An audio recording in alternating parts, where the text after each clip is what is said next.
And we are live. Hi, guys. This is Robert Gardner of Robert Gardner Wellness Podcast. I'm happy to introduce Chad Bolding, massage therapist extraordinaire, a great friend and colleague that I've known for years.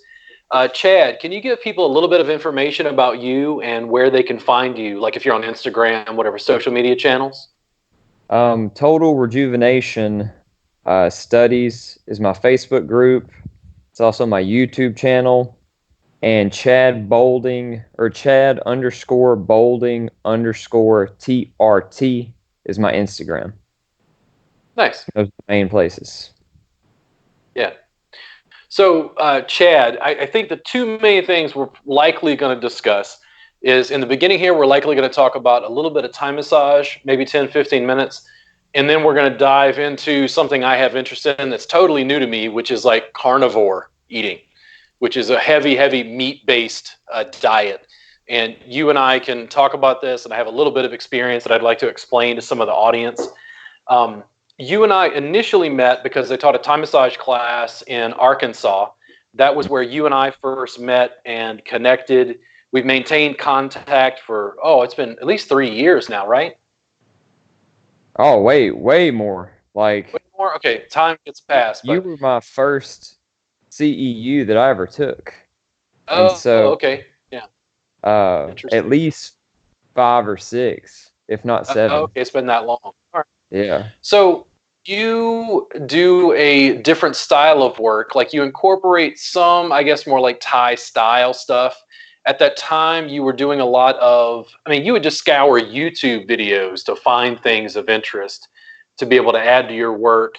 You made me look at my work differently. There were like a couple of moves here and there that I kind of incorporated from the stuff I saw you doing. You just had a kind of a beginner's mind about how to approach things and how to deal with pain and dysfunction in people's bodies. Like what's going on with your practice these days? Actually, I'm gearing up to try to start teaching a self-care class so that hopefully the goals that I have for the body when I'm working on people, that they can get maybe 85% of those goals accomplished by combining muscle tension with breath compressions and deep breathing, and basically giving their body what it needs to get stronger and release tension very quickly. Yeah. And nice. Other than that, massage-wise, just always looking to see how I can do it more effortlessly with the same goals in mind. Nice. These days, are most of the clients you're working on, are you mainly working on like chronic pain stuff? Honestly, I do my best to work on other massage therapists. That's who I market towards. As far as the regular folk, a lot of them, in our modern society, it's hard to find people that don't actually have some sort of chronic pain. So probably 75% of the people that I work on that aren't therapists, they've got low back problems, they've got shoulder problems, they've got neck problems, and then every once in a while somebody's like, "Oh, I'm perfect. I'm just here to relax." But that's very rare. Yeah, that's what I see as well. Most of my clients are chronic pain. Mm-hmm. The sessions I'm doing are 3 hours, mat based. I'm in the middle of teaching an intro Thai class in my home studio, and the students are picking it up much faster than they did when I first started teaching. And I think there's a combined effort between like ongoing video production, the subscription service we run, where people are learning stuff more rapidly. They kind of integrate the information more quickly. Whereas when I first started, it was like working with toddlers in the sense that they didn't know how to crawl around and move on a mat and use their legs and feet. They at least know that is possible now, so they seem to be picking up the information more rapidly than they did when I first started teaching. It's been interesting to see a little bit of a sea change when it came to mat-based work, and that's my real bread and butter, It's absolutely what I love. And I talk to the students in class. I still think that mat-based work in the United States marketplace for massage, it likely represents less than 1% of the overall market. Yeah, I would definitely agree with that. I mean, it's definitely more prevalent than when I got my license in 2012. Yeah. But it's still very rare. Like, I know of one place here in Conway that does mat-based work, and I know of at least 7 or 8 spas that offer massage, and that's not counting independent therapists. There's even more when you look at that. But as far as scouring the area, there's only one that comes to mind that does mat-based work, and it's one therapist at one spa. Yep. And I've been teaching in Austin for 10 years, and it's not much different than that, even after all the years teaching. I've got apprentices who are still working with me, and they're picking up more mat work rapidly that way, but a lot of them are still trying to figure out how to transition people from the table down to the mat, because they don't have just a body work problem, they have a business problem. They have like a two-pronged issue about, well, how do I transition my practice? How do I get the clients on the mat? Yeah, I really like this, and the clients seem to like it when I get them on the mat, but sometimes they have clients who are almost fighting with them where, no, I want a massage. What is this? Like, I don't understand what this mat is for. So there's a lot of, what I think of is what I would call it is cultural hegemony, meaning it's basically, we've always done it this way. Mm-hmm. And because we've always done it that way, it's like, well, this is how we do things now. And it's like, well, hold on, we can change things a little bit. We can adapt, we can evolve. If I just take students on a table and say, okay, the table's at the right height, why don't we use our knee in the gluteals? And they're like, wow, I've never seen anybody use their knee before. Wow. That to me seems so rudimentary. I don't even know how to express like where I'm at in my practice when I show that to therapists and they're doing that for the first time. Most of the therapists that I'm training even today in 2019, 2 or 3 of them at least in every class, if it's mat based, they'll get a little confused when they start using their legs because they're not used to feeling with their legs and feet that way to apply pressure. And I can see the sort of confusion on their face, and I'll say, hey, hold on. Have you ever used your legs and feet to apply pressure before? And they say, no. And I say, how long have you worked as a massage therapist? And they're like, 8 years. It's akin to teaching somebody who does taekwondo or kickboxing. It's akin to teaching somebody like that Brazilian jiu-jitsu. It's a mat-based art that's not a striking art. Like it's not the same, even though it qualifies within that larger umbrella of what people would think of as martial arts. Well, I mean, right there, I think that's the issue is massage isn't looked at by a lot of the practitioners as an art form. And when you look at an art, you don't put things in a box. You don't look at painting and say, well, you have to use a brush. It's painting. You got people that's using spray paint cans. They take blades and scrape across the canvas, and it's because it's an art. Music. You got people playing weird instruments that they've made in their garage because they understand if it's an art, there is no box. There is just accomplish whatever the goal is. If you're trying to paint a picture, it's all the different crazy ways that you can do it. Like people are painting pictures upside down and then turning it over at the end and it being its own style. And with massage, you don't find that. People aren't looking at it as the art that it is. And so it's like, has to be on the table. These are the strokes that you use on the thigh. These are the strokes that you use on the back. And they're trying to make it very mechanical, which totally takes away from what it has to offer the public as far as relaxation, pain relief. The reason it can offer things that they're not finding in other places is because it is an art that you can come at from several different angles, including mat base, the stuff you've been working with, the suspension system. I mean, if massage was looked at as an art, people wouldn't look at that and go, "What? Oh my goodness, that's not how you do that. What is going on here?" And instead, they'd be like, "Oh, okay, new way of doing it. I like it. I'd Well, like to have it in my tool belt." it's interesting that you reference it that way. I'll have to think about that more, like as an art. Like, do therapists not look at it as an art form that evolves? Um, my suspicion is that the massage community in the United States is pretty young. So sometime in the 80s would be my guess. 40 years ago is when massage regulation started popping up in some states. And with massage regulation came massage schools. Yeah. And with massage schools and licensure came standardization of curriculum. And standardization of curriculum meant table, cream, glide, and nudity. And that's a thing that's been put out and then used in spas. If you start to break outside of that, you get into sort of contentious arenas, both with therapists and also with marketing to the public. I think that primarily what I see is I'm trying to bridge the gap between the two, the art and the marketing, and saying, yeah, well, why not do it this way?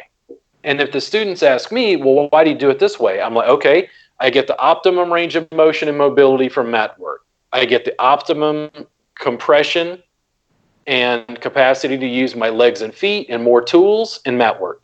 I get to use optimum compression, the ability to use even more my legs and feet, mobility, props, yoga therapy, breathing, with suspension and like developing that's almost like yoga therapy fused into the practice. What I get when I say that is like, he's arrogant. And I'm like, no, you'll get it later. Don't worry about it. Like, I can't, I can't make you get it. Like, I can't mass produce what I'm doing. I can only sell video and essentially keep teaching people to try to bring them along, because to me, it's a little bit like what happened when I was a kid, where we had a scrambler box and the Ultimate Fighting Championship started. I was probably 13 at the time. I was young, however old I was.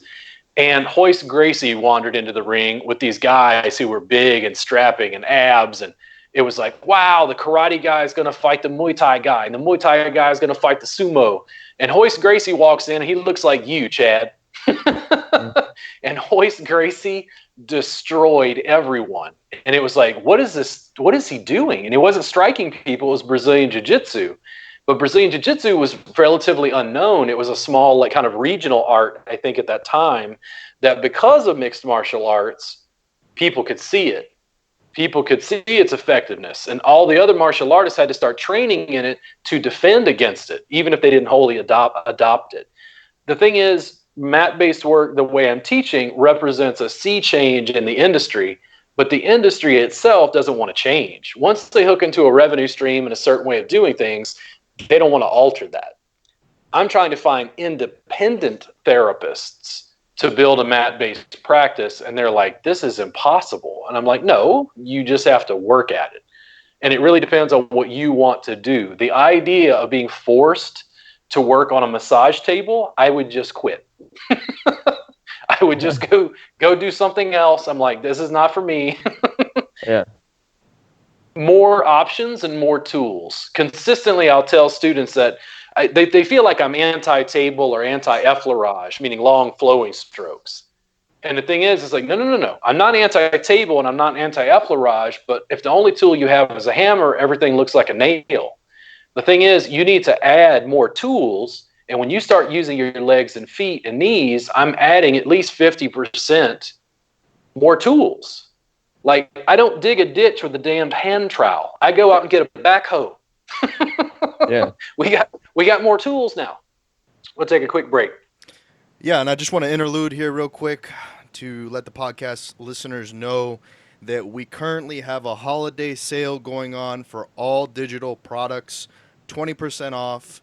Go to bit.ly/RGW/holiday sale, I believe. If not, we'll have it in the show notes for you to go over. And I wanted to just make an interlude, but while we're doing this ad break here, and mention you guys are getting towards this Jorge Masvidal Diaz fight in some ways, talking about how he's been talking about it being more of an art form than it really is a combative sport, and he's over there just making a masterpiece, trying to make a big name for himself, and it kind of, assimilates itself in the massage business. So 100%. we can come back. Say it again, Trent. Oh, we're good. Okay. Yeah. So in the end, everything I was always teaching was just give the therapist more tools. I still teach table-based work. I don't get rid of the table. I don't get rid of nudity or cream. I just have a broader spectrum and a broader palette of, like, here's a little paintbrush. And I'm like, okay, well, if I'm going to get you to paint a wall, you just get a roller. Like, it doesn't make any sense to sit and do this. Though this is perfect if you're doing little detail work, and that's what the difference is. It's like, if I'm going to bust up my driveway, I don't use the pickaxe. I just go get a jackhammer, and then we cart that off, and then I do cleanup work with the pickaxe if it's needed. So I got into massage because of chronic pain. And this is going to kind of lead into that thing I was talking about, carnivore diet, with you. I'm absolutely dying to have this conversation with you. I ran into carnivore diet because of a friend of mine, Josh Terry. Josh had been having some issues, like his mental health and physical health wasn't feeling real great. And he came in one night and said, carnivore diet, like I'm eating very, very little, vegetables or whatever, just a lot of meat. And I was like, whoa. I was like, I've never heard of it. Is that even healthy? Like I've eaten lots of different ways. I was nearly a vegan in college, a vegetarian for several years. I'm a cook, so I have a really broad spectrum of food I can make. But I was like, I've never limited myself to almost like animal protein, like as a food source. So I kept in touch with him, kept working with him, getting feedback as his diet kind of changed, some of his health issues. And then slowly I started to experiment with it and immediately got, that's gross. Immediately got, yeah. Okay. So guys, I'm with Chad Bolding, a massage therapist in Arkansas. We're starting to have a conversation about carnivore diet. And Chad, can you tell them where they can contact you again? Total Rejuvenation Studies on Facebook and YouTube, and on Instagram, Chad_Bolding_TRT for Total Rejuvenation Therapy. Cool. So, Chad, can you tell me a little bit about how you fell into carnivore? Because you were the second person that I started seeing posts from, and it would just kind of happened at the same time. Like, how did you get involved in this? Can you tell me a little bit more about that? I'm not really sure where I first heard about it, but I do remember when I heard about it, I thought it was the dumbest thing I'd ever heard of. I thought you need your vegetables. Everybody knows that. They've known that forever. Meat clogs your arteries. It gives people heart disease. Just all the way down the list of all the things you hear. And then I started hearing about people that had been eating nothing but steak, salt, and water for 23 years. And the first people I heard about was Joe and Charlene Anderson. And they're semi in the spotlight when it comes to this thing, but they don't do, as far as I know, they don't do podcasts, and they're not really trying to push the diet or give it a ton of exposure. They just kind of do what they do, and anybody that wants to check out their Instagram can see it, or they've done a couple of interviews as far as articles go. But looking at them, I was blown away. Charlene at the time was 46, and her husband, I think, was at least 10 years older, if I'm not mistaken. I might be wrong about that, but I think he was at least 10 years older than her. Both of them looked like they were early 30s. I mean, I was just blown away by how young they looked, but I realized that could have been an isolated deal. So I started looking into it more, and every time I found somebody that had been on this thing for at least a year, even before and after photos, like I think her name's Healthy with Nicole on Instagram. She had a picture when she was 29, and I think a picture when she was 41, and she looked younger, thinner, more athletic, the whole 9 yards in the after photo of being on the diet for a year, as opposed to being a 29-year-old vegan who was running every single day. And I just kept seeing these examples over and over and over. And eventually I found the interview with Sean Baker on Joe Rogan, where he spends about 2 hours talking about it, an orthopedic surgeon. And even still, I was skeptical. I was like, there's no way that this can be healthy. This goes against everything I've ever been taught.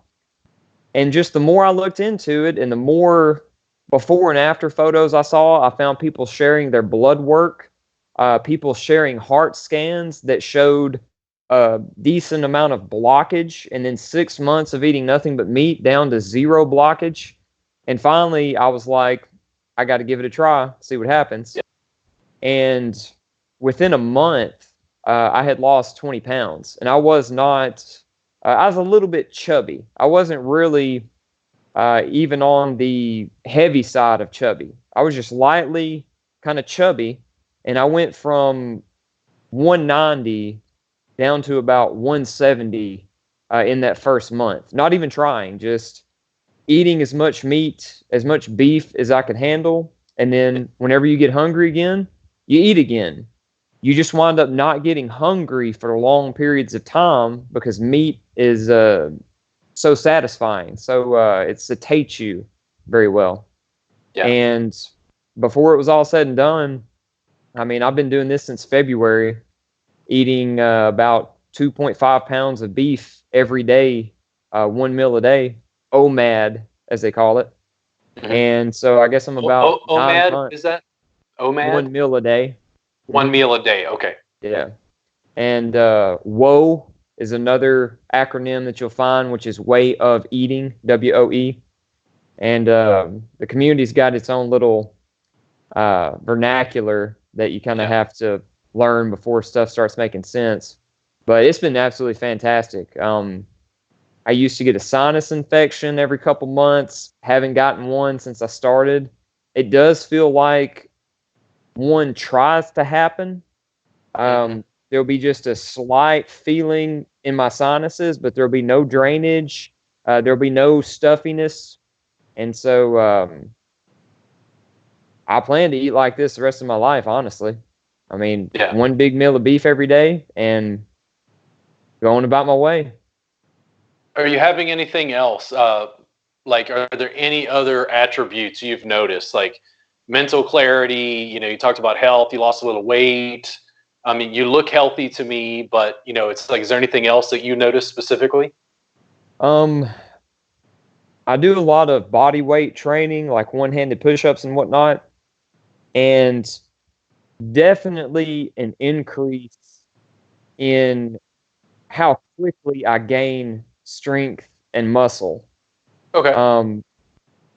After every 3 or 4 workouts, I know for certain that I'm going to be able to do more reps at the same level of intensity. And used to, it'd probably be like 3 weeks before I would have a jump in strength, or if I would turn 3 reps into 5. But since I started eating nothing but beef, it's after 1 week. I mean, 3 workouts, and I know that I'm going to be able to get an extra rep in there. And part of it is probably mental because I'm looking for that. But the recovery that I've experienced on this has been absolutely fantastic. Used to, about every 2 months, I would wind up feeling in my shoulders and my elbows that I would have to take about a week off to let that fully heal up. But since I started eating all beef, and granted, eating 1 meal a day is probably helping with that as well, because I'm very fasted whenever I go to bed at night. And Mhm. so I eat about 1 or 2 in the afternoon. And so I'm very much in a fasted state when I lay down to go to sleep. And so my human growth hormone should be a lot more than it normally is eating that way and then going to bed that far after eating. Yeah.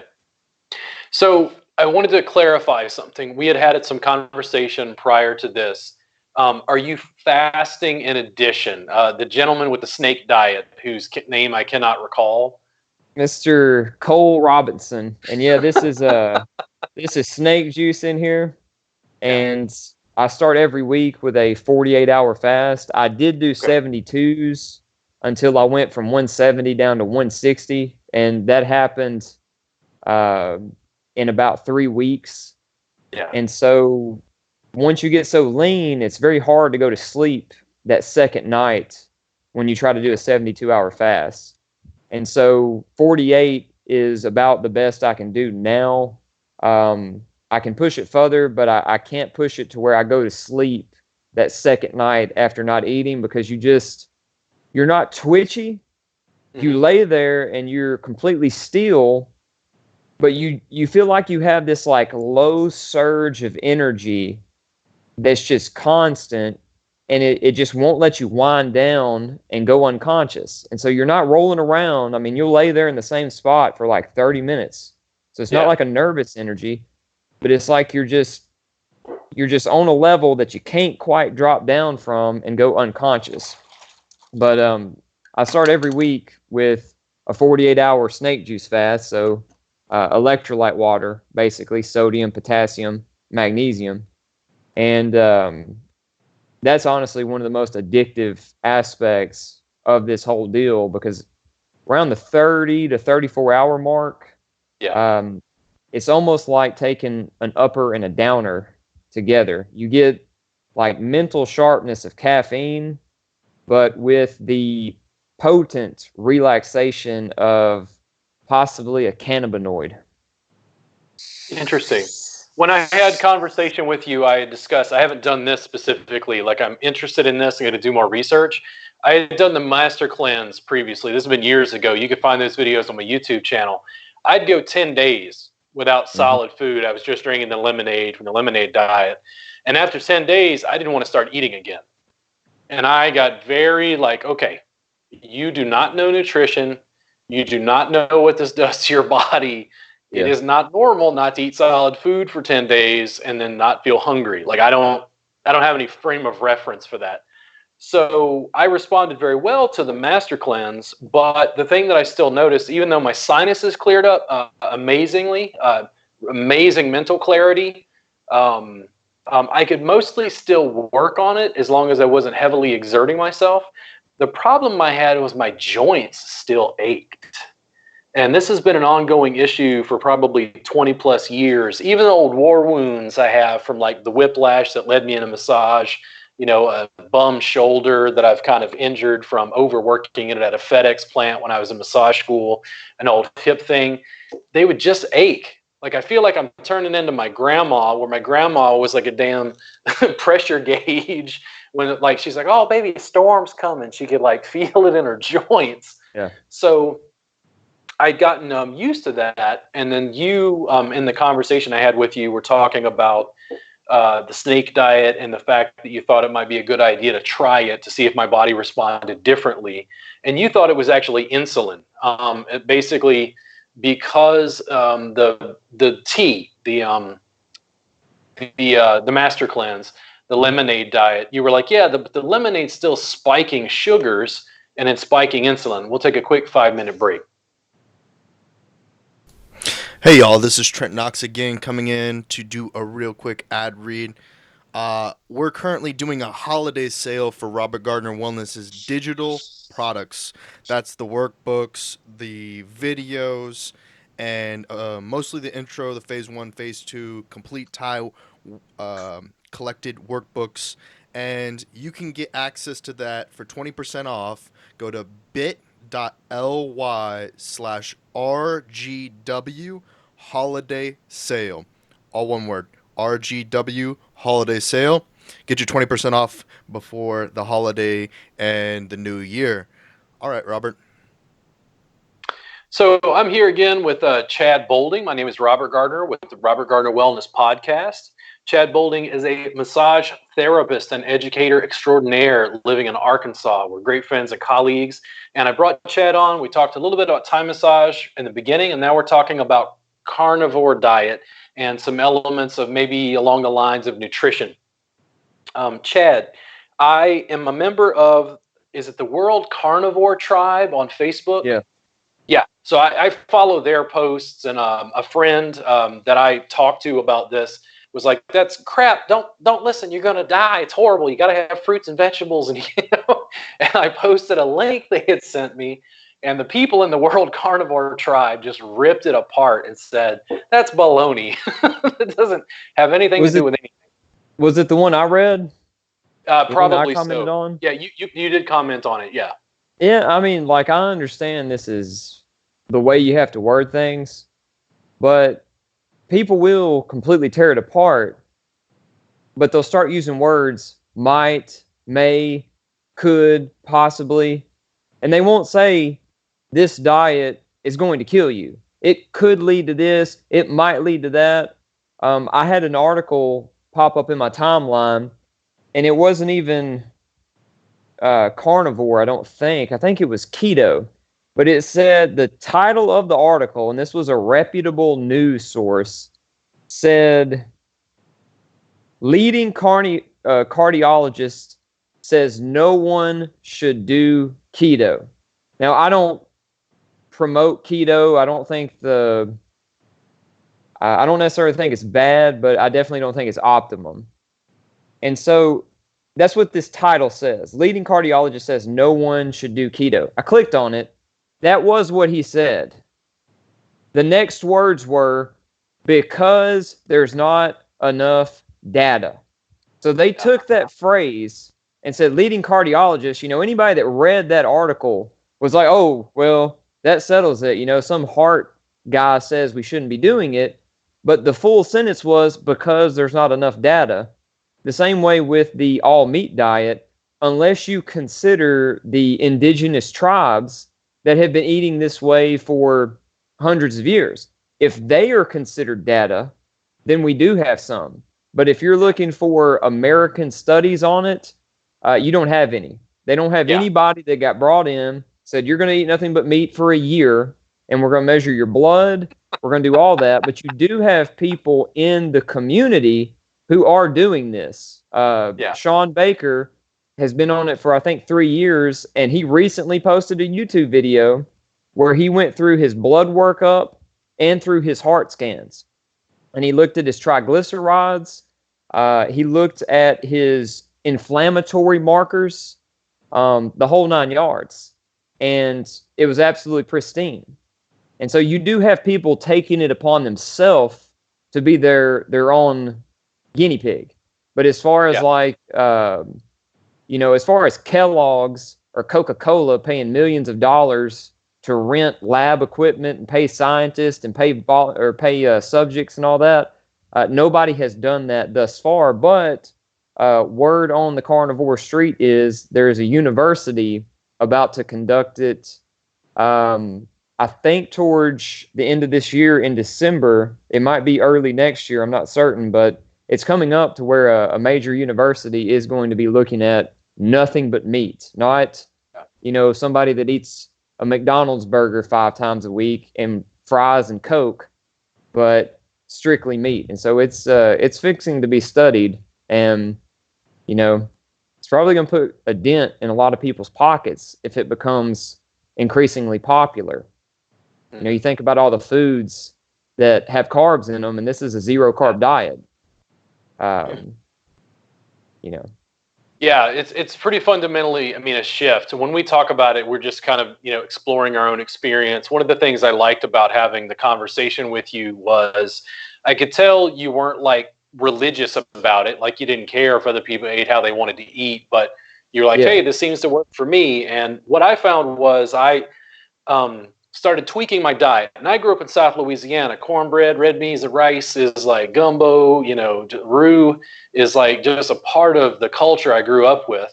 Same here. You're looking at the food pyramid, and it's like 12 servings of cereals, grains, and then I'm like, dude, like meat, and what I thought about was there are mornings where I'd have coffee, and at 2 or 3 hours later, so I'd have coffee at like 11. I get up late, 10, 11 o'clock, and then I would eat at like 1, and I would eat a pound of breakfast sausage that comes from a local farm, by the way, pork, and I would feel great for like 3 or 4 hours, 4 or 5 hours, like completely satiated, completely awesome. When I would tell people I was doing that, they're like, that's disgusting.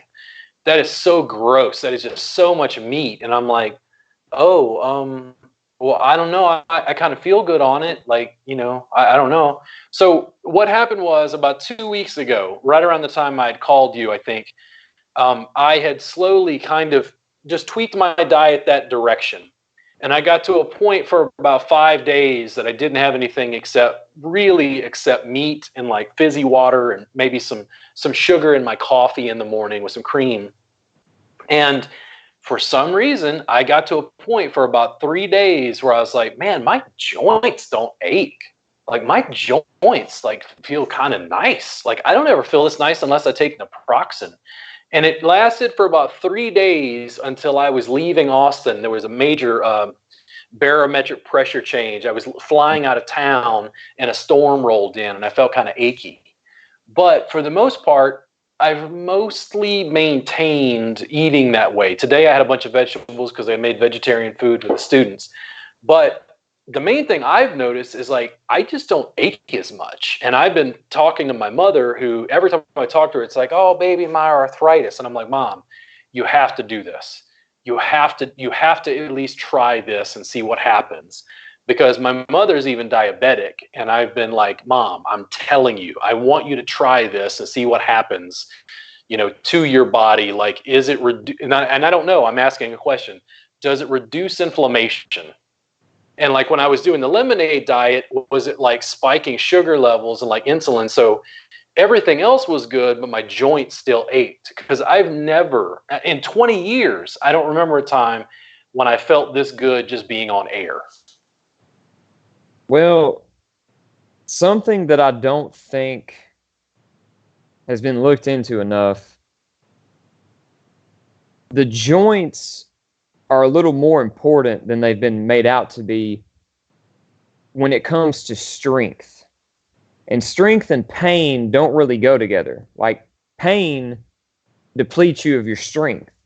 But at the same time, you wouldn't look at somebody who says, man, my knees, they feel so strong. They feel so powerful, but they hurt. Nobody would say that. Like it's either one or the other. Either it's weak and it hurts, or it's strong and it's pain-free.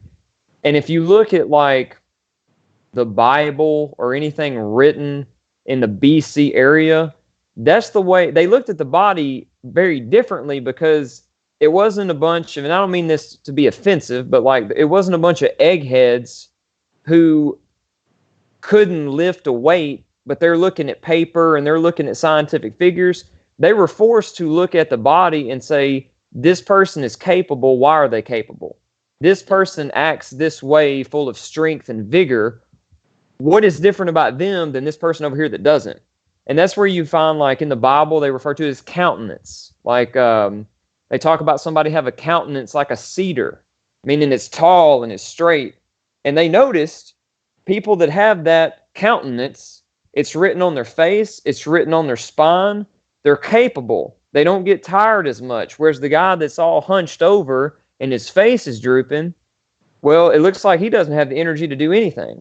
And so they were forced to look at things very practically because they didn't have a bunch of scientific equipment to look deeper into things than the surface. And so when it comes to the joints, that's something that they really, the marrow in the joint was something that they put a lot of focus on, because they knew that if your joints were healthy and flexible and full of vigor, that your body was as well.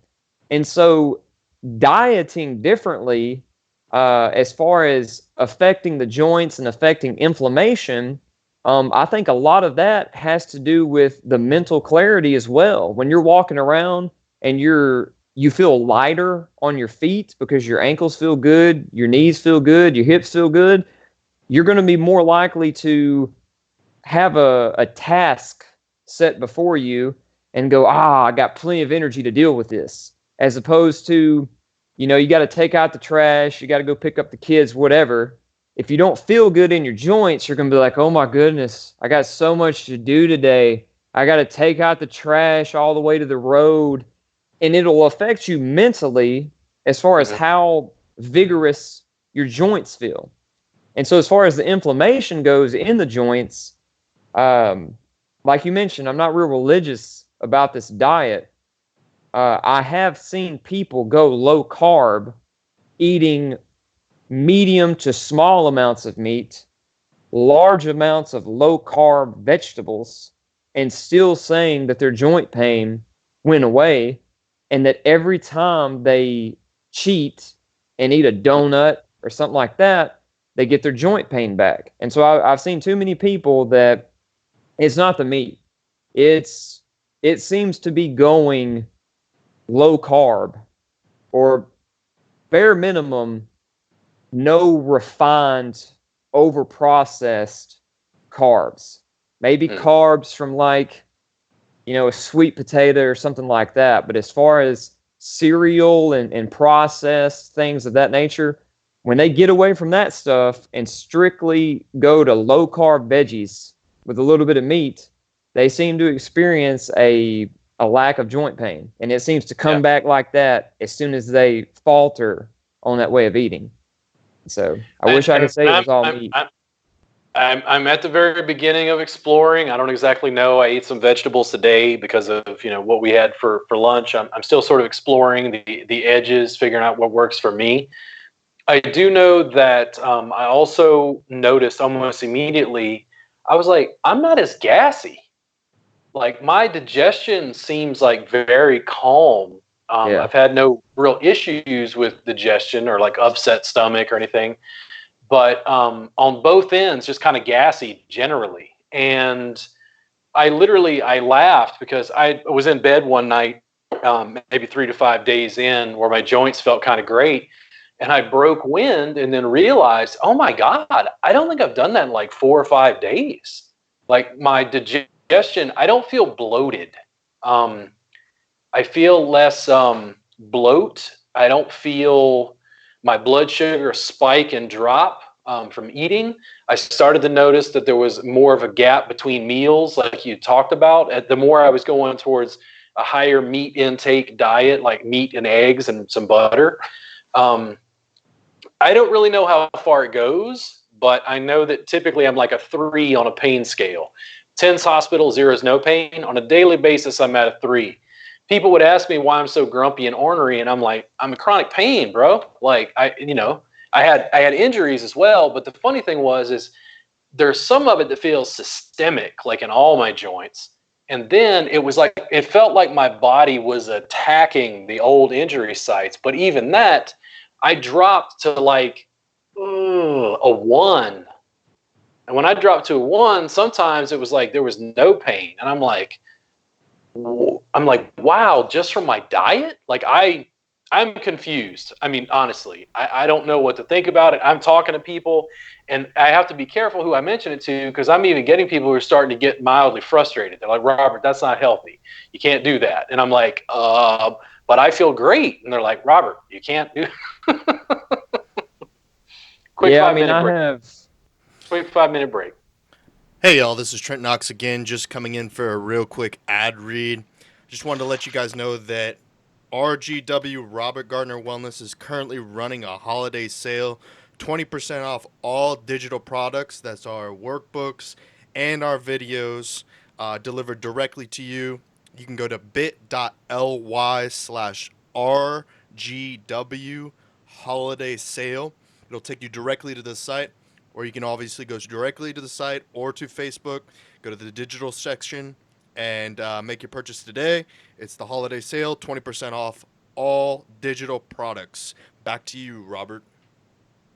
So it's Robert Gardner. Again, I'm with Chad Boulding, massage therapist extraordinaire in Conway, Arkansas, I believe. Chad, can you give them information about where they can find you? Also, do you have a website, Chad, specifically? I do not have a website. I Okay. have Total Rejuvenation Studies Facebook, YouTube as well, same name, and Chad_Boulding_TRT on Instagram. Nice. So, Chad, what were you going to say before we went to break? I don't remember. Well, I was talking about inflammation bloating. and then also bloating. Yeah. Yeah. So the first time that I noticed a difference with that, it had been happening, but I didn't really notice what was happening until I went to have dinner with a friend. He ordered a sandwich and either some French fries or some chips. I don't remember what the side was. The place we went to had a 1 pound hamburger. I ordered 2 of them without the buns. And so the whole kitchen staff comes out to see who ordered this massive stack of patties. And they sat there and talked to me while I ate it. So I ate 2 pounds of hamburger patty. And we come back to my house and we were supposed to hang out, but he looks at me and he's like, I just need to take a 30-minute nap, bro. Just give me 30 minutes to just conk out. And it was in that moment that I realized I'd only been on the diet for a week and a half at that point. I had just started it. But it's at that moment that I realized I felt completely full. I mean, I felt completely satiated, totally. But there was no drowsiness. There was no bloatedness. And within 30 minutes, I didn't feel as full anymore as far as the pressure of the food in my gut. I still felt a lack of hunger, but within 30 minutes, it felt like the meat had been digested enough that I no longer felt the weight of the 2 pounds of beef in my stomach. And I know for a fact that I have felt half that full and eyes just rolling in my head from drowsiness, from blood sugar being spiked, to just feeling that weight of food in your gut. And I looked just like my buddy. I needed a nap all those times. And all he had was a sandwich. And I want to say some French fries. But that was enough carbs right there to make him need a nap when he got plenty of sleep the night before. And it was exactly noon when we ate. And he didn't get up till probably 7:30 in the morning. So he's barely been up 4.5 hours. And he's already needing to conk back out because of what he ate. And that's just, that sort of inefficiency only works in modern society. If humans were still living out in the elements, you can't pull that. You can't get up when there's predators around and have a meal and be like, all right, guys, just I'll be over here. I'm going to make some brush together and I'm just going to lay down for a bit. Guard me while I sleep, please. And so it's just completely inefficient, and people are doing that to themselves every day. You hear them talking about the 2 p.m. burnout or whatever they call it. Well, that's because they're eating at noon. And when 2 p.m. comes around, they're not feeling fueled up and ready. They're like, man, when's 5 o'clock get here? I'm just plumb wore out. And it's like, man, you just started your day. You just started a couple hours ago and you've already got yourself into an inefficient state. And it's just the norm. So nobody thinks about it. The most important thing I think of, the thing that comes to mind is Thanksgiving dinner. Yeah. And they always say, oh, it's the tryptophan. The tryptophan in the turkey makes you tired. And I'm like, I'm starting to think it's the mashed potatoes and the bread. I'll tell you what. Yeah. I will figure that out because this will be my first Thanksgiving on this diet. I just started this year, and I will figure that out for you. I will go off my all beef, and I will down a ton of turkey, and I'll see how it affects me. Yeah, I don't know. I mean, again, I'm a body worker. I know musculoskeletal anatomy, and Yeah. I've used yoga and I've used massage to try to mitigate my pain, to like maintain my mobility and health. And I've done, quite well for somebody who had an accident. But I'm still all the time. I was like at a 3, and it's dropped down. Like right now, I'm maybe at a 2. But I did have a bunch of vegetables earlier, so I don't really know what my body's responding to. I'm intensely confused by the whole thing. I'm watching the carnivore group, the World Carnivore Tribe on Facebook, and it's like, hey, who has autoimmune disorders? And they're like, oh yeah, I got this and this, but I'm not on medication anymore. I've alleviated it eating this way. And Yeah. I'm like, whoa, man, what is going on? Like, I don't have any frame of reference for this. And frankly, I'm not a nutritionist. Everyone I'm talking to, and I have to be careful who I talk to about it, they almost get angry. Like it's a thing where, like, when I was a vegetarian, people would get angry, like you're attacking how they eat. And I'm like, relax, I'm just exploring. Well, now I'm exploring in a completely different way. And I'm like, I think I need to go hunting. I'm eating more meat. I need to go kill some animals so I can eat this way more affordably. But I do know that just the reduction in my pain in my joints, which I assume is related to the way I've been eating, I'm really anxious to continue exploring and see, does it improve even more? There was a point on that 3rd day where I felt like there were little people in my joints scrubbing stuff out. I felt like there were damn barnacles being like stripped off, and I'm like, oh man, that feels nice. I move around, don't hurt. I know what you mean. From my experience, and some of the carnivore people would probably agree with me, but I think other ones probably wouldn't. Number one, and I have tested this because I had a stomach issue, and that was kind of the reason I started carnivore. Was I was going to go to the doctor and get checked out, but I was going to give the carnivore a try first because I was having indigestion and things like that, and I've never had issues like that. But they came upon me after I drank a keto shake that seems to have it did something to my gut it wasn't supposed to, and it lingered for quite a while. So I was going to go carnivore, and that's what was going to be my determining factor, is if it fixed it, I wouldn't go to the doctor. Well, within about 2 weeks of being full carnivore, the problem, if it was at 100%, it went down to 20. So there was just this little bitty linger of indigestion that I was getting, but nothing compared to when I was eating regular food. And what finally made it go away was the first 72-hour snake juice fast that I did. And so that let me know that if somebody asked me, which one would I pick? Doing a 72-hour fast or going full carnivore?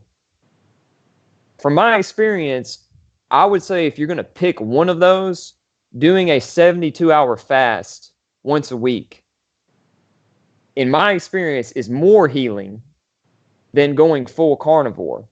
Mm-hmm. But I did read an article the other day that seems to make sense. They said that eating an all-meat diet puts your body into a fasted sort of state from not getting any carbohydrates coming in. And so this article seemed to indicate you're not getting the full-blown benefits of fasting, but you are making your body go, we're not getting carbs. Let's go into a moderate fasting mode. And so the joint pain and things like that, I haven't heard anybody talk about doing a 72-hour fast and not having amazing results when it comes to aches and pains. I'm not talking about just a little bit. I'm talking about by that 3rd day, they feel like they're in a different and new and better body. And honestly, from my experience with it, I only had one teeny tiny problem to gauge off of it. But just the way I felt, I would almost guarantee that if I did have some chronic injury that was very bad, you feel like your body is warm on the inside during the third day. The warm in the joints was the thing. It's like in other words, if you've had it for 20 years, you don't have a baseline. It's always like this. Yeah. And then when it lifted, and I'm like, my joints feel like warm and like kind of pliable. Yeah. That is severely amplified during a 72-hour fast. I mean, it's like I haven't seen anything that I wouldn't try fasting. I was hoping to find somebody that got the flu this year to see if I could talk them into doing a 72-hour fast to see what would happen.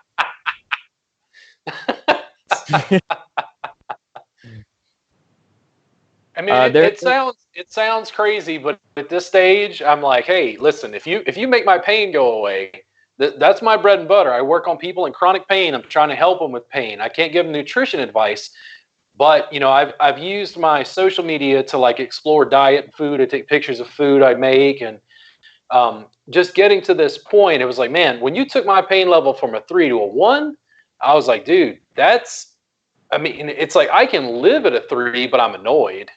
But if you bring me down to a 1 or a 0, I'm like, oh yeah, I got that thing a little bit, but it's just not even hardly enough to notice. Yeah. Reducing people's pain through diet, is such a new concept to me. I'm going to have to do more research. When you talk about the fast, is that primarily like what you're talking about? Is like the snake diet with what's his name again? Yes, Cole Robinson. Cole Robinson. Yeah, his. I tell people, and they don't believe this until they try it, but I used to do 24-hour fasts a couple years ago. Mm-hmm. That is harder to do if you're only drinking fresh water. That is harder to do than a 72-hour fast drinking snake juice. Getting salt, potassium, and magnesium, getting a day's worth in your system completely changes how you're reacting to not having food. Like, I have played aggressive games of tennis and volleyball past the 48-hour mark. I never could have done that during a 24-hour fresh water fast. You feel lethargic. I mean, you just your brain's not even working right. Like, you can feel the lack of electrolytes and the lack of energy, and it's just rough. But drinking that snake juice, even at the 72-hour mark, I played tennis. I posted a video of me doing one-handed push-ups. Like, the only thing you feel is your core feels tight. You feel thin. You feel light.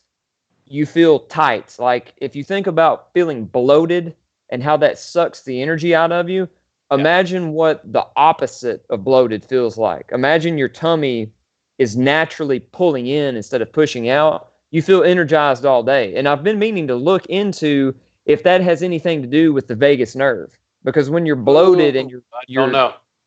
You're letting your tummy push out. I don't know what that does as far as pushing on the vagus nerve, but you're doing the opposite when you're fast. You're pulling in, and it feels like a very sensitive part of your body is in a lot better shape than it normally is whenever you're fasting, as far as that area down there. More aligned. So, Chad, listen, I want to have you again on the podcast. Maybe we can talk about the vagus nerve to kick off a new one. We've run out of time for this evening, but I appreciate you so much coming on and giving a little bit of information about, one, the snake diet and the carnivore diet.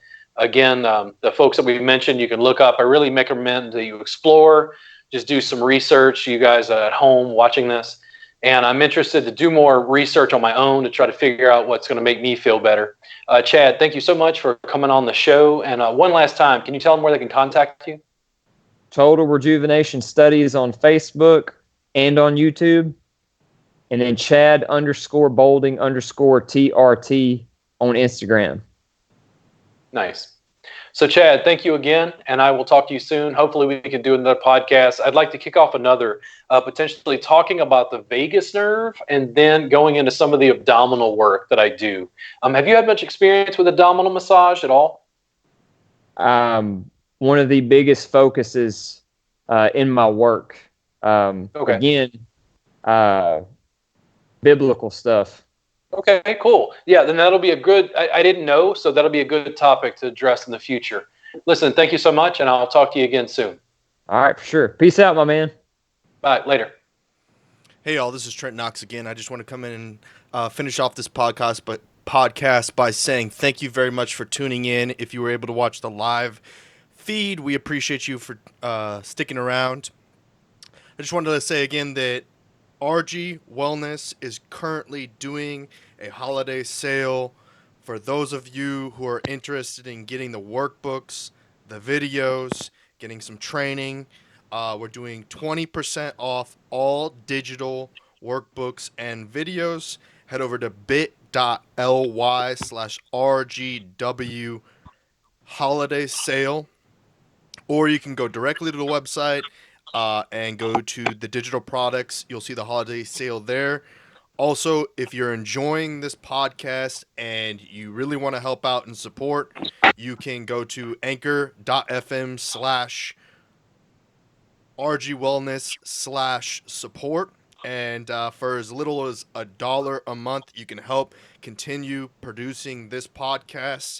And last but not least, of course, we currently have a 30-day free trial going on for the Reboot Insiders Club. You can go to rgwellness.store/free trial to take advantage of that 30-day free trial. Once again, thank you guys for tuning in, and we will catch you on the next